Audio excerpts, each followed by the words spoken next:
Yan yun, nakaluhod yan guys.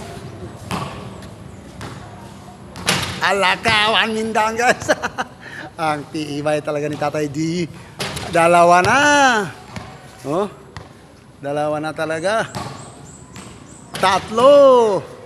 Oh, nakaluhod pa yan. Tingnan nyo guys. Apat. Ang tindi talaga ha. Ang tindi talaga guys.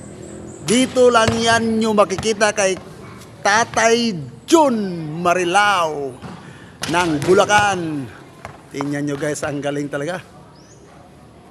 Oh. Oh. Tibay talaga. Walo na, walo. 10 tira na kaluhod. At sa loyo pa. Sa likod pa ng ring. Sino makakuha dito? 10 talaga. Congrats talaga dito. Ang tindi talaga ni Tatay.